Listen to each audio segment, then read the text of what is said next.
This week, AfterShock Comics has a couple of new issues getting ready to hit the shelves of local comic book shops this week, as well as a couple of trade paperbacks, and that is what I am going to be talking about in today's video. What's up, everybody? Trinity here. Welcome back to Second Street. Smash that like button, and let's get right into today's video. As I said, we are talking about AfterShock Comics. In case you guys didn't know, I am an ambassador with AfterShock Comics. I go around to some of the local comic book shops here in my area and spread the good word of AfterShock Comics, and I do that here on the channel as well. Now, as I said, I've got a couple of books that are going to be hitting the shelves of local comic shops this week, and we are going to be doing some reviews and talking a little bit about those here after I talk about these couple of trade paperbacks getting ready to hit the shelves this week. These are the collected editions. I believe each of these were 5 issues apiece collected in these trade paperbacks. The first one that I want to talk about is Maniac of New York. This series is being written by Elliot Callan, and it's got art by Andrea Muti. This story is basically like, imagine Jason, like Friday the 13th Jason was in New York, and he was on a subway system. This subway system had actually, it was a new subway system put into the city by its mayor, and it was going to be an unmanned charter there, so it could basically run 24 hours a day, completely automated, and not have to have somebody actually sitting there at the controls. Well, what happens is this slasher ends up on board of this train and just starts going to town and killing everybody on there. Of course, along the way, this didn't just come along. This slasher had actually been known for a massacre that had happened on a New Year's Eve bash, and there in New York when the ball was dropping. And he went through and slashed and killed a whole bunch of people there years before, and now taking it to the subway.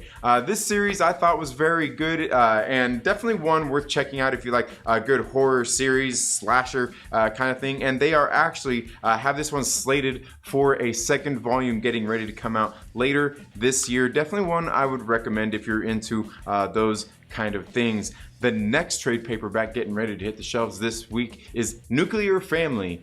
This series, it was a 5-issue miniseries being collected here. This series being written by Stephanie Phillips. It's got art by Tony Chastain. And this series is about in the 1950s, I believe it was in the 1950s,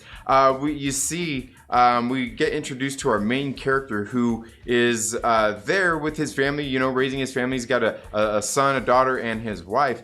And all of a sudden, a nuclear war starts. As the bombs are dropped, he's downstairs messing with his shortwave radio, and when the bombs drop, and this leads to something kind of weird. Him and his family end up kind of traveling through time, into which they have people barge into their house and think that they are Russian traitors, and are being questioned or thrown into imprisonment and being questioned before presenting their scenario and kind of what they recall of the situation to the authorities, and they go back to they hatch a plan to try to go back before the nuclear bombs had dropped and try to prevent those from happening. I thought this series was very good, and if I'm not mistaken, this series is getting a volume 2 as well. Definitely one worth checking out. I did enjoy this series overall, the writing. I think this is probably one of Stephanie Phillips' best books that I have read of her, of the books that I've read of hers. And I haven't read a lot, but the ones she's done here on AfterShock Comics I certainly have read,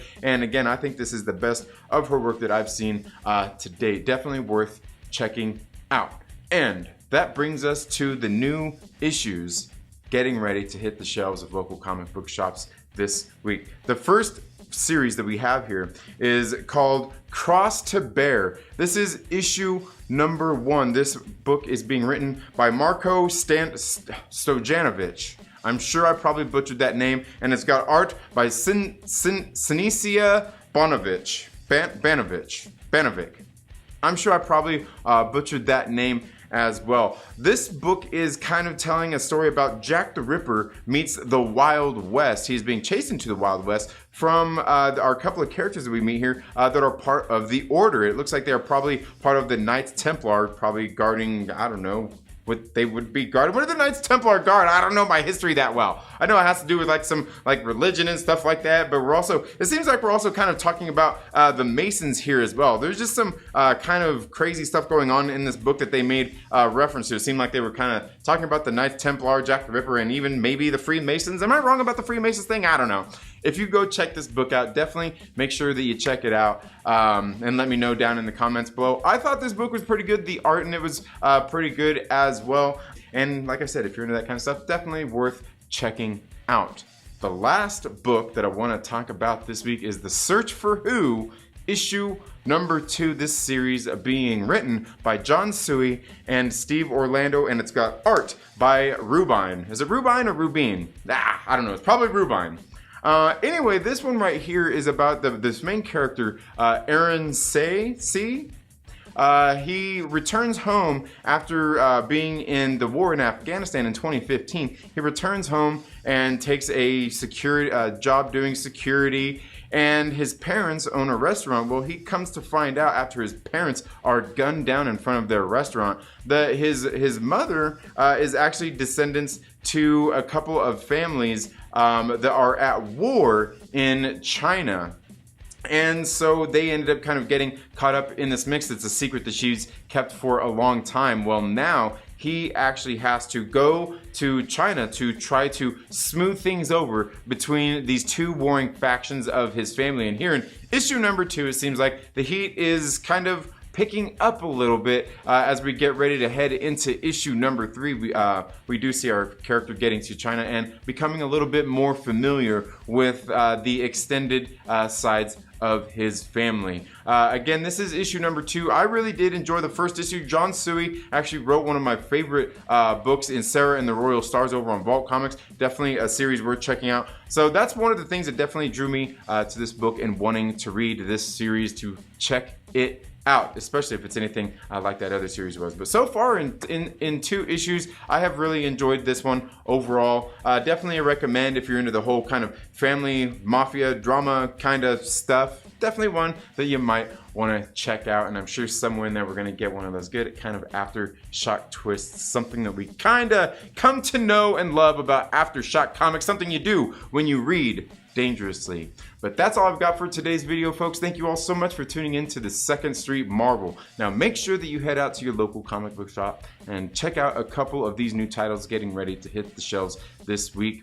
Again, my name is Trinity. You all have a very good day. If you're not already, please make sure that you subscribe, click the little bell and all of that good stuff. Give this video a thumbs up if you like it. Give it a thumbs down if you don't. It's okay. You're not going to hurt my feelings. But while you're at it, make sure that you share it with a friend and invite them to come hang out with us here on the 2nd Street Marvel. You all have a good day, and we'll see you in the next video. Later.